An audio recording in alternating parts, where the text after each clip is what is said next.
Hi, how you guys doing? We're back again. We're back and we're live. We're back and we're live. Hope my mic's okay. So it's a problem. Yeah, it's okay. Oh, that's loud. All right. So today we're going to be talking about Iran and Israel conflict. Well, there has been a lot of bombing and on both sides. First, we only heard about Israel side. Now we're hearing about we were only hearing about Iran getting bombed. Now we're hearing about Israel getting bombed, and that's a big city. I didn't know it was that big. I didn't know it was that big. I'm like, wow.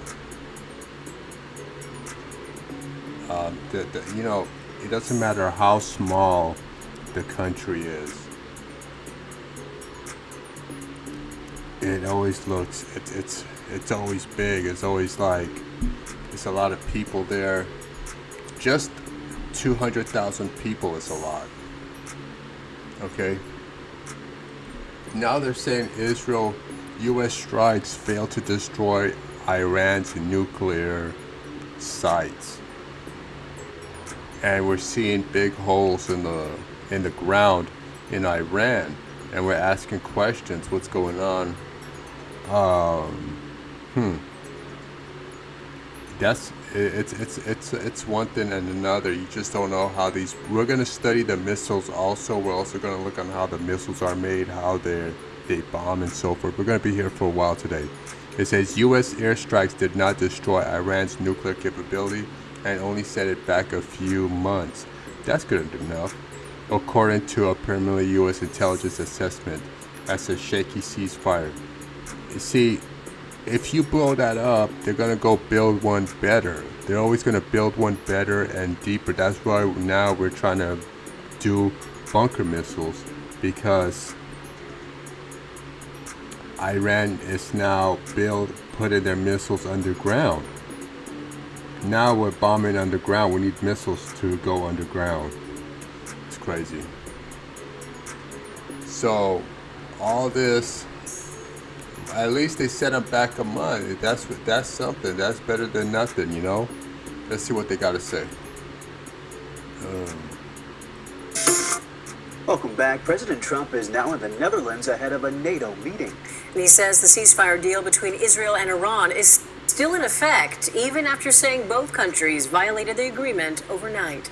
Perry Russum has the latest tonight. President Trump today lashing out at Israel and Iran as the fragile ceasefire agreement shows early cracks. We basically have two countries that have been fighting so long and so hard that they don't know what they're doing. After Israel and Iran agreed to a ceasefire overnight, within hours, Israel accusing Iran of violating the agreement. Video circulating online shows the moment a missile struck an Israeli residential area, killing at least 4 people. Israel launching retaliatory strikes of their own. Do you want any consequences for Israel or Iran for breaking? They didn't do anything. No, they didn't do anything. President Trump speaking from Air Force One while flying to the NATO summit in the Netherlands. Trump says the ceasefire is still in effect for what he thinks will be a very long time. As darkness falls tonight, I think we're going to get a real, sense of if this is going to hold or not. And now sources tell ABC News the military strike President Trump ordered on Iran did not destroy their nuclear program. It likely only set it back by months.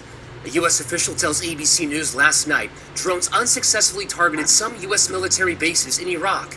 There were no injuries. It's not clear who fired the drones. You see, now both sides have nuclear weapons. Satellite capability. This is why they put satellites in the sky. It's not just for civilian use; it's for military use and other uses too. Internet, dark web, and so forth. So they got satellite looking down each country. Iran has the capability. Russia has the capability. Israel, the U.S. They just don't have satellites. They have drones that you can't read. It just stays in your sky recording everything. So they could just look you up They just go Google Map or whatever they call it in their country. Oh, your airport is right here. Boom, they send a missile. And they control the missile, they direct the missile. This is not like where you shoot the missile. You gotta do calculations to make sure it goes and lands in the right area. No, they're sending missiles that have AI. They can see, they can change, they can take in data. They know your data, your information. They know where you're at. The missile could stay in the sky and just wait for you to come out of the store or whatever, and then follow you to your car and blow up the car with you inside. Iran yesterday attacking American troops stationed at the Al Udeid Air Base in Qatar. Those missiles intercepted. See, those are missiles being intercepted right there, as we see. But we can't see. To the base. Okay, there we go. Vice Admiral Brad Cooper, who's been nominated to lead U. Because the reason why they hit, because when they get really close together, there's like a magnet. They have magnets in them, and they come together. Like they could be flying like this, and they'll come together and blow up because of the magnet inside. U.S. Central Command on Capitol Hill today. Iran still poses a severe threat to our troops and to Americans around the world, right? They do. They possess considerable tactical capability. One element of which we saw yesterday, which we thwarted in defense of Al Udeid Air Base. Iran's president today says they will not violate the ceasefire unless Israel does, and the IDF says Israelis can now resume full activity in most parts of the country, a sign that tension is easing. Harry Russell, ABC News, Washington. This sounds so clean.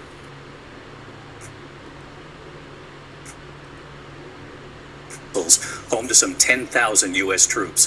13 of 14 missiles intercepted. The other one didn't make it. And just moments ago, the breaking news here, President Trump now saying there could be a ceasefire in the works in the coming hours. Tonight, the video from Doha, Qatar, showing incoming missiles and interceptors lighting up the sky. The Pentagon saying those 13 of 14 missiles were... Look. These missiles right here are just waiting in the sky. They're just waiting in the sky. They're not going nowhere. When they see something, they'll go boom, boom. They're like, U5 take this left, U5 take this left, U5 go south. So they got the missiles moving like they're soldiers, like they're humans. They're just waiting in there. When they see a missile, this one will go and blow it up.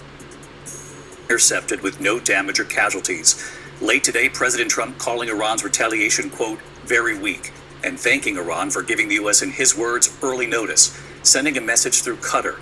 The president saying it is now time for peace. Tonight here we are seeing new video. These are the B-2 bombers taking off in Missouri, headed for Iran the night of the attack. Officials looking closely at before and after satellite images to assess how much damage was done. Tonight, the UN nuclear watchdog agency now saying nearly 900 pounds of enriched uranium in Iran is now unaccounted for. So did they move uranium before the attack? And just before we came on tonight, as I mentioned, President Trump moments ago saying on social media there is now a complete... Why is he posing so hard? You gotta stop. And total ceasefire in the works. What we know about this so far. We begin here tonight with Iran's retaliation and ABC's chief international correspondent James Longman in Iraq tonight. After 12 days of uncertainty in the Middle East, which has fueled fears of a widening conflict, tonight Donald Trump has posted that Israel and Iran have agreed to a ceasefire. Has posted that after 12 days of... ABC's chief international correspondent James Longman in Iraq tonight. Something was weird. Something did not seem right. It looked like... After 12 days of uncertainty in the Middle East, which has fueled fears of a widening conflict, tonight Donald Trump has posted that Israel and Iran have agreed to a ceasefire. It was just hours ago that Iran struck back. Just 48 hours after the United States launched a barrage of bunker-busting bombs at several Iranian nuclear facilities. This is what retaliation looks like. the largest US base in the region, targeted with what appears to be 14 short and medium-range missiles. President Trump tonight called it very weak, but he even thanked Iran in a post online for giving the US early notice, which made it possible for no lives to be lost and nobody to be injured. Watch as they're intercepted by American and Qatari forces above Doha. According to US officials, some of those missiles were headed for Al Udeid Air Base. The Pentagon says 13 of the 14 were intercepted with no damage or casualties.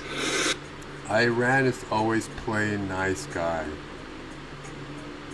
Iran, but at least they fought back. They sent missile back. Al Udeid is home to the headquarters. You know, the days of fighting with your back against the wall, that's when you want to put up a fight. You gotta stop, because the problem is not the evildoers, the problem is the good, because they do nothing until it's too late. You know, 80% of the people don't need to die to start fighting. You know, we gotta do better. Quarters of Central Command and Air Force Central Command, and it's likely where that US raid on Iranian nuclear facilities would have been coordinated. Trump was there just over a month ago. The president urged peace after greenlighting that stunning operation, dubbed Midnight Hammer. New video shows about 9 B-2 bombers taking off from Missouri early Saturday. See, Trump is not into war. You can just tell it on his face. He's not into war. He's into the little, you know, whacking somebody here and there, getting rid of the body. That's what he's used to. He's not used to all this fighting, dropping missiles, using the military. That's a little bit too much. But this is the game they play, because it's world domination. And I believe Trump's not into that.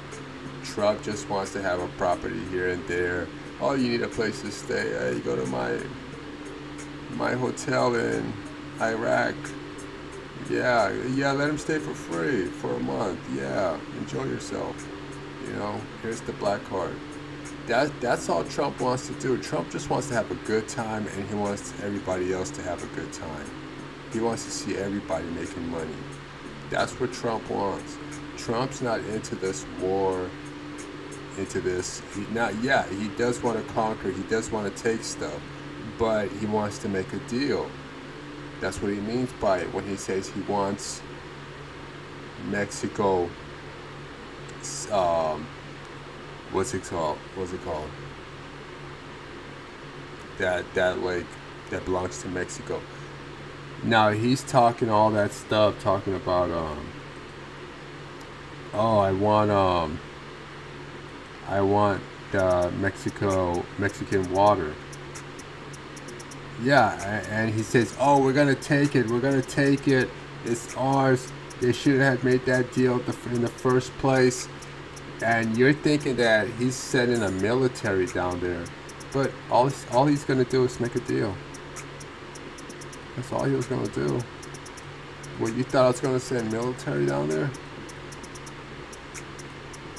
You know, that's what he's going to tell you. Let me look for this. Let me see right here. Gulf of America. They already changed it on Google Map. Lord, man. Gulf of America. It's supposed to be Gulf of Mexico. Damn, they don't waste no time. How you just gonna take somebody's place without even...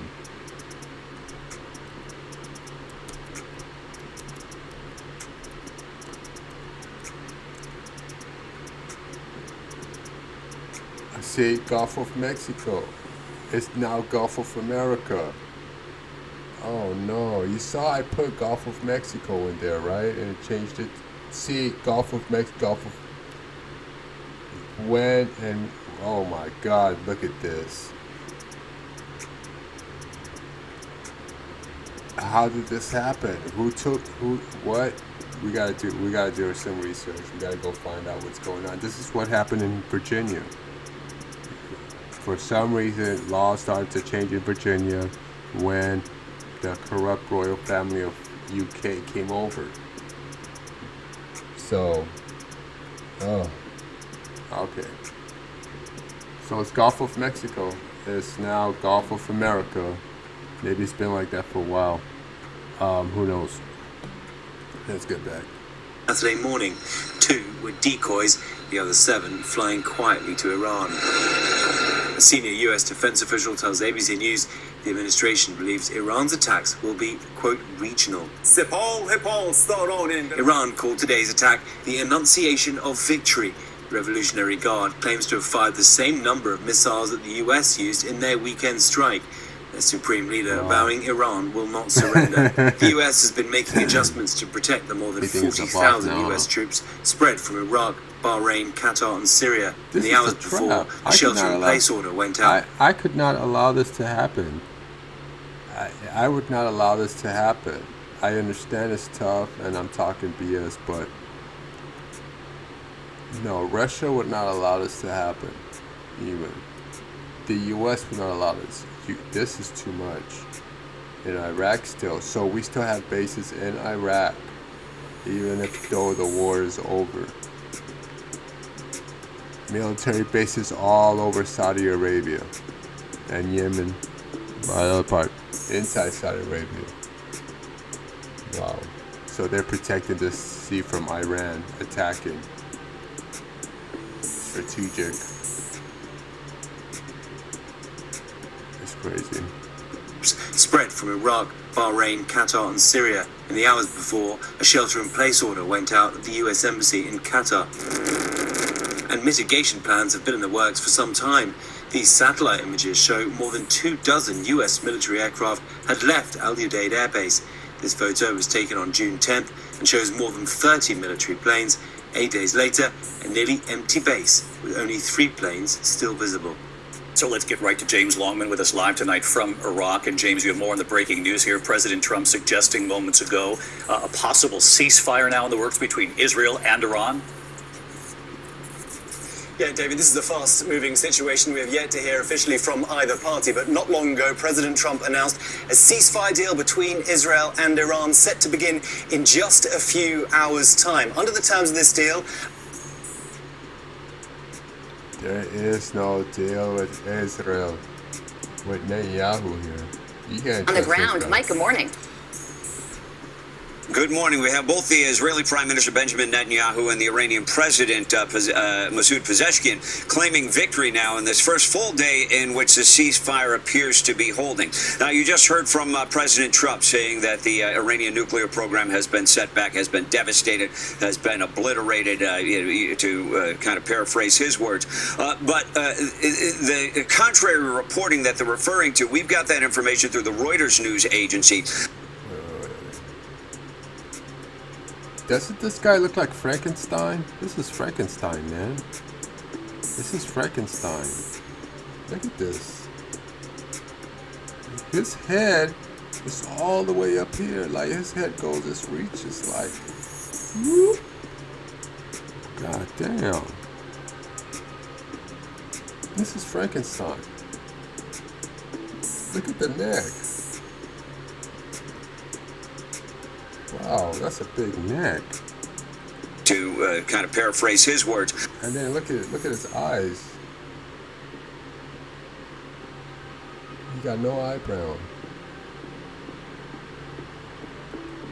But the contrary reporting that they're referring to, we've got that information through the Reuters news agency, citing U.S. intelligence officials saying that the Iranian nuclear program was set back a matter of months, not years. Still, in light of that, you have the Israeli Prime Minister Benjamin Netanyahu claiming victory, saying 2 existential threats to the Jewish state have been removed: the Iranian nuclear program, and that he claims that they have decimated the ballistic missile arsenal that belonged to Iran. Here's the Prime Minister. Citizens of Israel, on your behalf, I thank my friend President Trump and the United States for their part in the defense of Israel and in removing the Iranian nuclear threat. The participation of the U.S. in the campaign, not only organizationally but also offensively, is a historic event. Now, the war in Gaza continues, and Israel suffered a setback there. 7 soldiers have been killed. They were operating in a Puma armored vehicle, which is pretty much just an old British What is he doing there? What? These are Israel. They put an I right there. Israel is Ice, Ra, and L. I don't know what this. I don't know why they put an I there. These are all Western European. These are all Western European, and we got an Arab here. Him too, maybe. But no, Western European. Who is this? I don't know. He don't look Ethiopian. Maybe he is. Maybe he's from Emirata. No, the one that's close to Ethiopia. But these are all Western European from Poland, Ukraine, Kosovo, so forth. They convert to Judaism. They learn the Hebrew, they learn the Torah, and then they get special privilege wherever they go. Challenger tank with a turret removed. A Palestinian managed to attach a bomb to that vehicle and detonate it, killing the soldiers inside. 50 Israeli hostages are still believed to be held in the Gaza Strip, and 20 of them are believed to be alive. Carly and Todd? All right, Mike Tobin live for us. Mike, thank you. That's Frankenstein. Hold up, please. Hold on.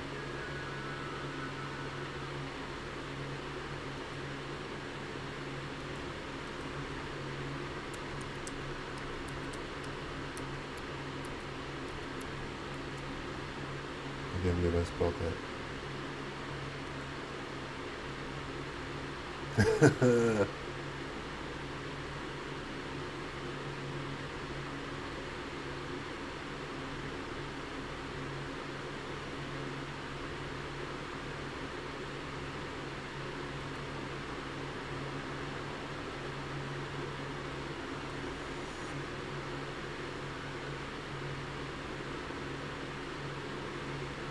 That's the toy, though. That's the only one that came close. This is Frankenstein. Can't get a good picture.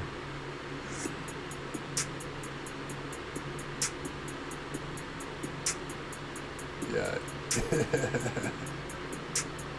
You see that? They make the head bigger. That's the same stuff this guy got.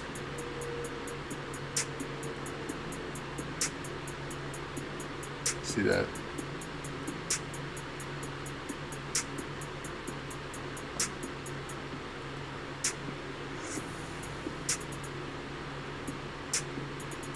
Yep.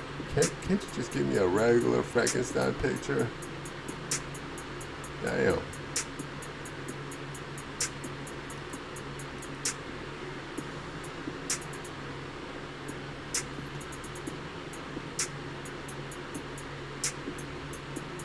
Anyway.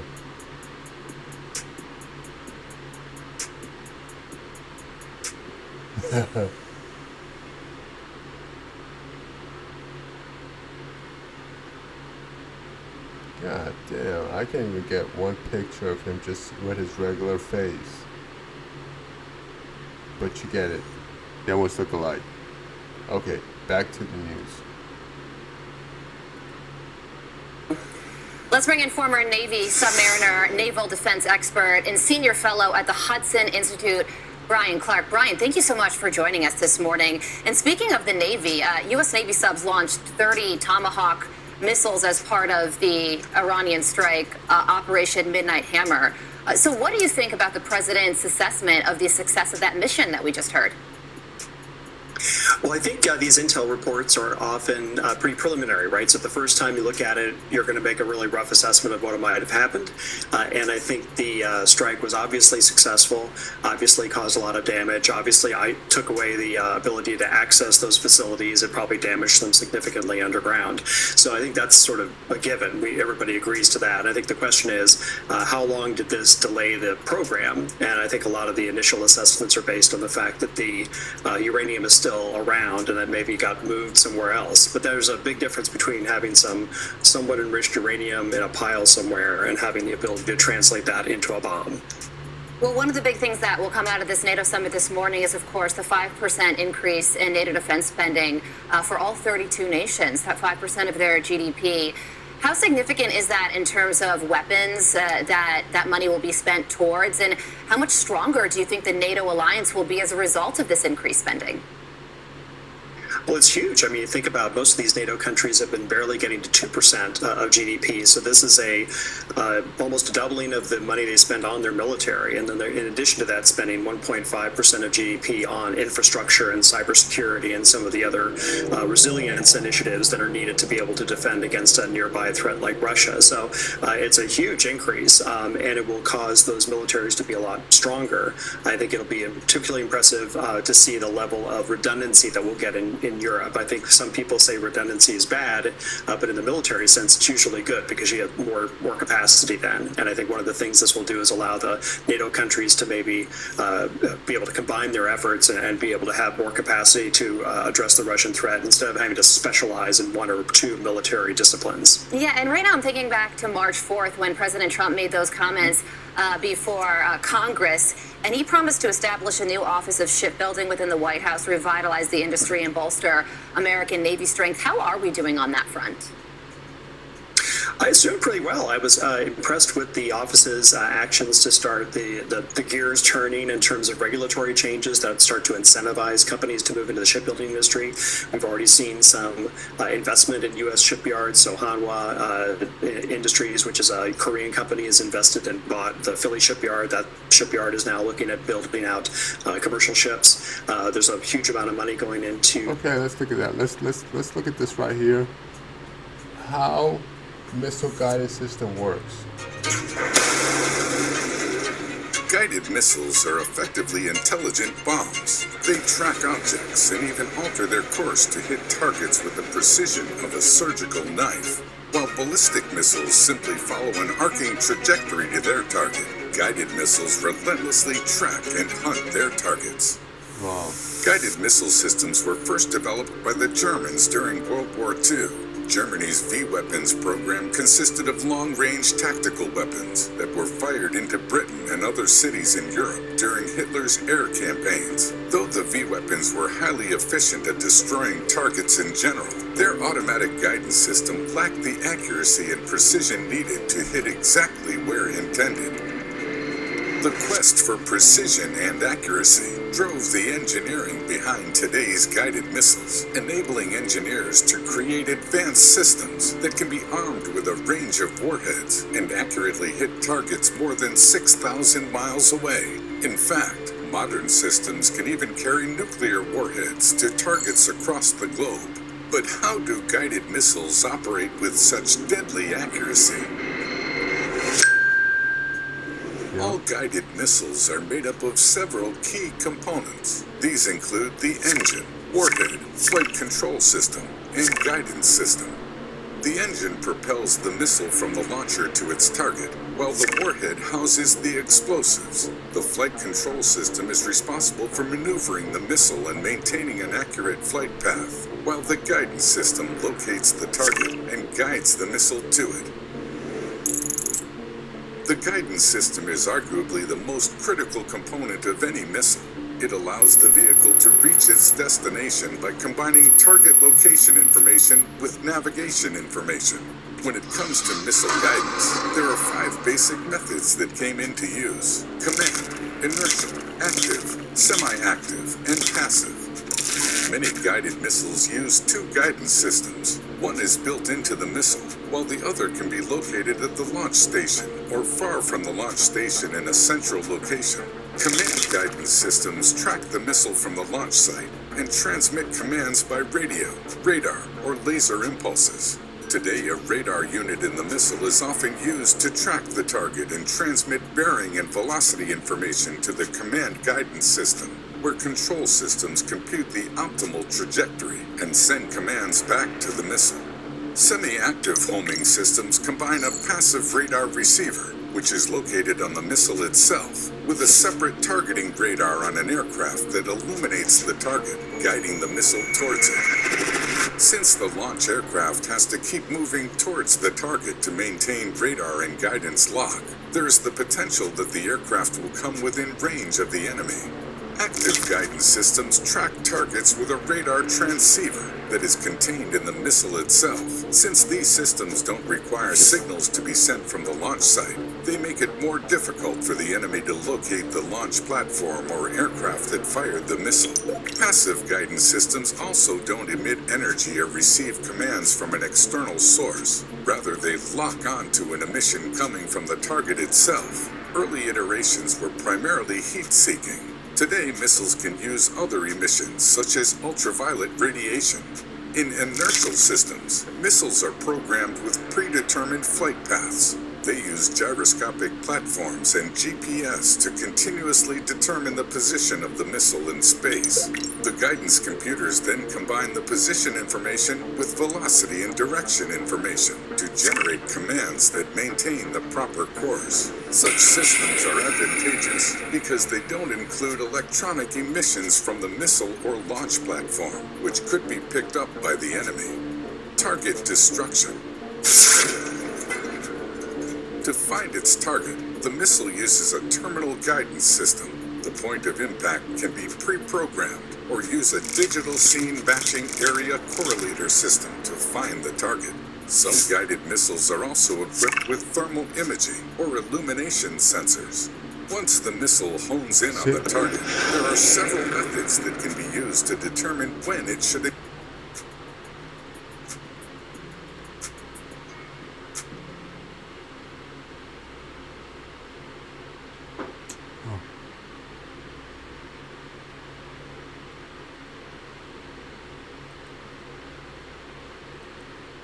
Okay, right here.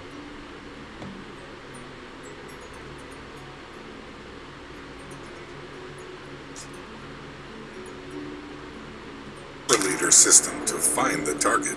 Some guided missiles are also equipped with thermal image. This right here, thermal image, is what's killing everybody in Ukraine, because you're over there hiding in the forest. And this missile can read if there's a human in the area by using this thermal. This means that basically if you have a heart rate, you have a liver, this missile can track you down. It could track you down breathing. If you're breathing, if it sees you moving around, that's what it's called. Image illumination sensor. It tracks you by heat. Your body's creating a lot of heat, so this will track it. And plus it could track metal, a lot of metal. Or illumination sensors. Once the missile hones in on the target, there are several methods that can be used to determine when it should explode. The first is on impact. In such instances, the warhead makes physical contact with the target, and the explosive is detonated. Sometimes this method is combined with a slight delay, so that the weapon detonates a specific amount of time after contact. A second method uses radar, sound waves, a magnetic sensor, or a laser to detonate the... See that? That's what I was talking about. It said magnetic. Remember when I was saying that uses radar, sound waves, a magnetic sensors. When those missiles are in the sky, and it doesn't matter if they're the same missiles. If they get too close together, they come together and blow up because they got the magnet sensor. Or a laser to detonate the warhead when the target is within a specified distance. As technology continues to advance, we will likely have a variety of autonomous weapon systems that are able to identify, track, and neutralize enemy targets. Some of these systems may be housed in robots or drones, while others may even be based in space. If such systems do evolve, they will be more advanced iterations of the technologies that are employed in the current missile guidance systems.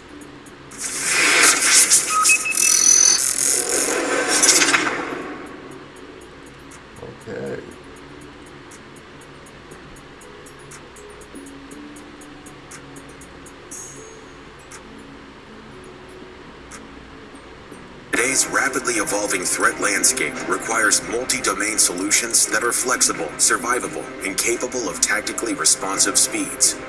To address these demands, Jackal is a next-gen precision strike missile that delivers critical standoff capability in highly contested environments for launches from air, land, and maritime platforms. With a range over 100 kilometers, Jackal's advanced turbojet propulsion enables it to accelerate to speeds in excess of 600 kilometers per hour, reducing its time to target to a fraction of what propeller-driven weapons require. Jackal's next-generation flight controls include GPS-denied navigation and an automatic targeting system that is optimized for recognition, acquisition, and situational awareness. If you don't have these missiles, precision, AI, infrared metal, this, that, precision striking. Look at this drone. It got eyes on it. Oh, that's not the target. The target's over here. Okay, boom. This is the future. It's the future right here. The missiles are now drones. Every missile, majority of all missiles now have this propeller at the back, and these wings will automatically pop up from the side or the top. With its modular payload design, Jackal delivers lethal or non-lethal effects that traditional missile and loitering munition systems simply can't. Payload configurations can include intelligence, surveillance, and reconnaissance packages, electronic warfare packages, and advanced warheads.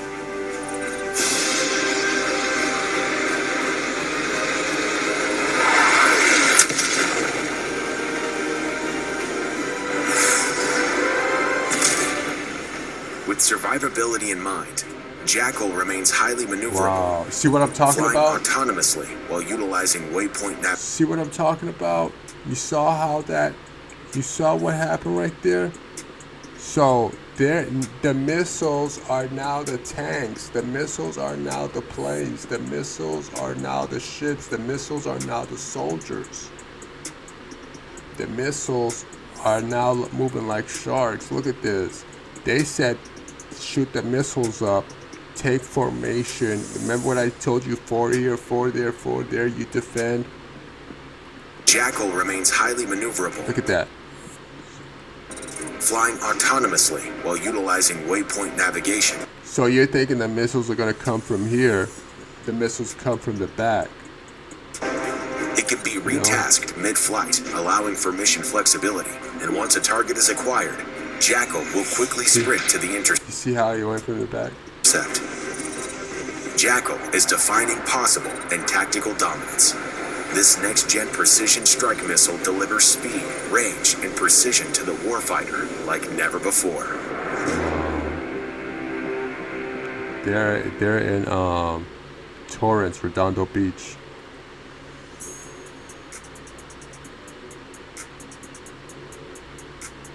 Oh. Hi, Mr. Wonderful here. You know, I don't waste time, and I definitely don't waste money. I joined Start Engine as a strategic advisor. Money. This is the Storm Shadow Cruise missile, a British-French joint program to produce a low-observable missile. Don't be fooled by its innocent looks, as it could penetrate around 4 to 5 meters or 16 feet of concrete. It does this by storing 2 explosives, a precursor at the front, and a follow-through bomb at the back. We will also be diving into the interior of the missile and the systems associated with it. Not to forget, we will be explaining the So this device shoots and goes into the ground and keeps on going, grinding inside, and then the missile will bomb at the back. We will also be diving into the interior of the missile and the systems associated with it. Not to forget, we will be explaining the basic step-by-step process of how it might work in a battle-tested environment. So stay tuned and don't miss a beat. Wow. Storm Shadow missiles can be launched from the Dassault Rafale, the Eurofighter Typhoon, and most recently the MiG-29 or the Su-27 jets, as shown here in the animations. It is a low-observable air-launched cruise missile. Interestingly, the development of the Storm Shadow missile is also known as Scalp EG in France. This missile has a length of 5.2 meters or 17 feet, while it has a breadth of 630 millimeters or 25 inches, but opening its wingspan measures around 3 meters or 9 feet 8 inches. It weighs around 450 kilograms or 900 pounds. Comparing this to a person will help you understand its size. Even better, let's compare this to the American cruise missile or the Russian missile. As you see, it looks a lot smaller than its counterparts. Also, not to forget, it looks a lot similar to the small diameter bomb when it opens its wing, animated in our recent video. That's a toy soldier. Let's take a look at the interiors and parts of the missile. At the front is the sensor cover, just beside it is the standoff fuse. Sandwiched between it is the infrared sensor and IMU, or in full form the inertial measure. Yeah, Russia was having a problem with their the infrared sensor and IM. Beside it is the standoff fuse. Yeah, Russia was having problems with their standoff fuse. Their standoff fuse was their missiles were just going through buildings but not exploding. So they had to manually, with their hand, attach another device on top of the bomb right here that will push it and make it explode. Sandwiched between it is the infrared sensor and IMU, or in full form the inertial measurement unit, which helps calculate the IMU work in part by detecting changes in pitch, roll, and yaw. Here lies the weapon activating switch or sensor. Just like the Javelin missile, it has a 2-weapons payload. This is the precursor bomb, and just behind it is the follow-through bomb, which we'll be explaining further in the videos ahead. Moving to the back, the cylinder-looking object is the accumulator, which is a storage device in a hydraulic circuit to draw quick energy when required. This is the air intake extension. It runs all the way towards this engine fitted with this microturbo TRI-60. It is a small, expendable turbojet engine developed by France. Let's move to the back of the missile. These are the 2 dorsal fins. Just beside it is the horizontal control surfaces. Moving below them are the ventral fins. But how do cruise missiles fly without traditional wings? Unlike standard aircraft, cruise missiles do not have advanced wings for lift and control. Instead, they rely on advanced propulsion systems, aerodynamic design, and sophisticated guidance systems to navigate and maintain stable flight. Here's a simplified explanation of how cruise missiles fly without advanced wings. Propulsion. Cruise missiles use jet engines, ramjet engines, or rocket motors for propulsion. These engines generate thrust to propel the missile through the air. Control surfaces. Although cruise missiles lack traditional wings, they have control surfaces, such as fins and flaps. These surfaces can adjust their positions during flight to control the missile's direction, stabilize its flight, and make course corrections. This system uses an IR seeker, a thermal homing head, and a terrain contour matching. Calculates the necessary adjustments to maintain the desired trajectory. By combining these elements, cruise missiles can achieve stable and controlled flight over long distances without the need for conventional wings. They rely on aerodynamic principles, propulsion. So when we saw those white lights in the sky, that's what these missiles were doing. Systems and they were just sitting in the sky waiting for another missile to guidance come technologies to reach their targets accurately. For now, we will look at the steps-by-steps format of how this works. Step 1. Aircraft releases the missile. Step 2. After a few seconds, the missile opens its 2 wings.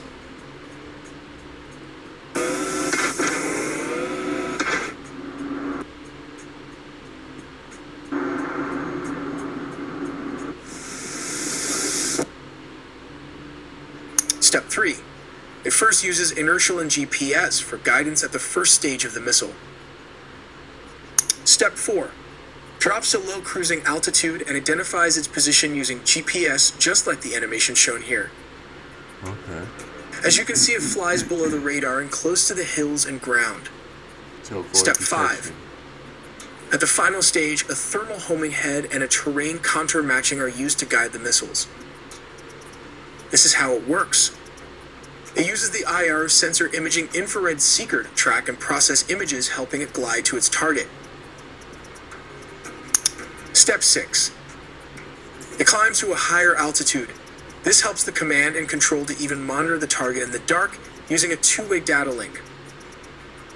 For the final maneuver, the nose cone is jettisoned to allow a high-resolution thermographic camera or infrared homing to observe the target area. The missile then tries to locate its target based on its preloaded data information. If all is approved, it then dives to destroy the target. Let's look at how its weapon system works. As stated, the Storm Shadow or Scalp missile have two warheads, a precursor at the front, and the second one is the follow-through bomb. Let's consider this simple bunker as a target, which is composed of two layers of soil and concrete. Step 1. Contact sensor detects a target. Step 2. Armor-penetrating precursor blasts jet of hot metal through up to 4 to 5 meters or 16 feet of concrete. Step 3. Follow-through bomb separates from the missile and penetrates the structure. Step 4. If the fuse is set in delay mode, it will explode within the bunker, maximizing the damage inside it. Simplifying it in one frame. Missile detaches from aircraft. Drops to very low altitude and uses GPS and digital terrain matching technology to hug land contours staying below. At the final stage, a thermal homing head and a terrain contour matching are used to strike the target. Let's look at the pros and cons of this cruise missile. Precision and accuracy. The Storm Shadow missile has a high degree of accuracy due to its advanced guidance system, which includes inertial navigation, GPS, and terrain reference matching. Range. The missile has an impressive range. Alright guys, that's it for now. Just trying to keep it short, keep it under an hour. Thanks for coming by. It's been nice having you guys out. Please share and like and show your support. It really goes a long way. Thank you very much. I'm gonna take off for now.